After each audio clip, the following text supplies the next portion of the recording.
the most important thing we bring is this idea of collective power and protection, meaning how can we bring resources and quality strategies to strengthen the shared power of a community or a set of actors to defend themselves even as they advance and claim their rights.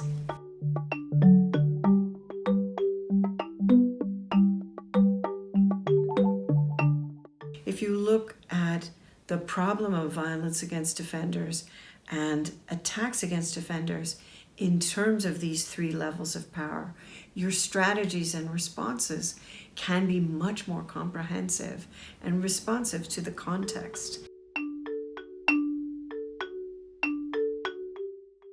Many responses to the problem of violence against human rights defenders look at the role of states and the role that governments have in enforcing human rights and protecting human rights defenders. Yet when you look across the world, often it is state actors, police, military, in cahoots with political elites that are attacking defenders in the first place. And so when you look at the problem of violence through the lens of power, you begin to look beyond state structures at what we call hidden or shadow power. And hidden power are those actors that operate under the table, that control the public agenda. And increasingly, in many contexts, they actually control policy, as in the case with energy companies or mining issues, or even when you think of the role of the church in shaping maternal child health or reproductive rights, or when you think of the role of churches and religious extremists in controlling the narrative and the policy agenda on LGBT rights.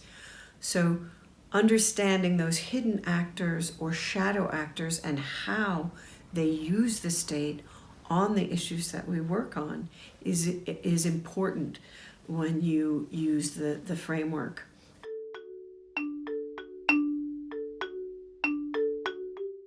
So we look at power from visible power, which looks at the state, hidden and shadow power, and then the third overlapping dimension of power is what we call invisible power.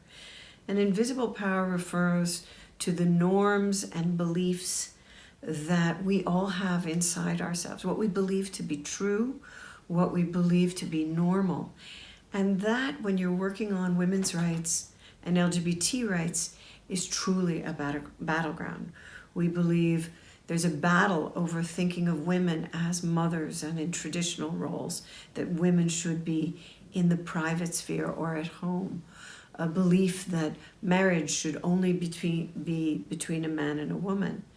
These are the beliefs that we have inside us that are socialized, but are very much right now with social media and a sort of a lack of clarity about what are facts and what is true media, what is truth, with the rise of fake news and propaganda and misinformation. Once again, it's very easy to misrepresent, to criminalize, to delegitimize, and stigmatize defenders and our agendas.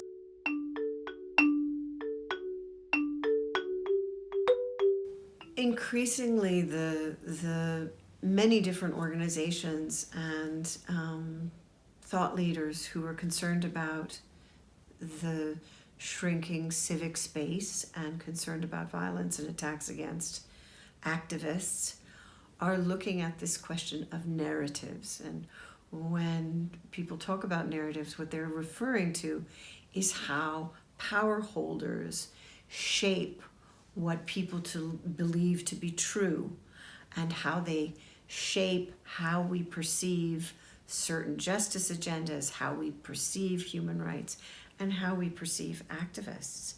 And that's extremely significant for women human rights defenders who, when declared a bad mother or when information comes out that they are having affairs or they're a whore or any sorts of ways to stigmatize them, can easily silence women because their own families and communities turn against them and question their activism or their leadership.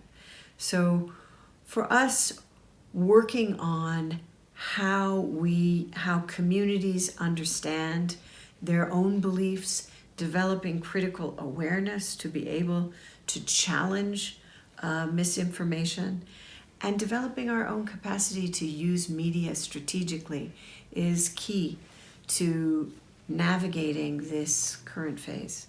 So you're looking at how you respond to norms and beliefs in the way that they're manipulated. You look at the role of shadow or hidden actors in controlling the public or policy agenda.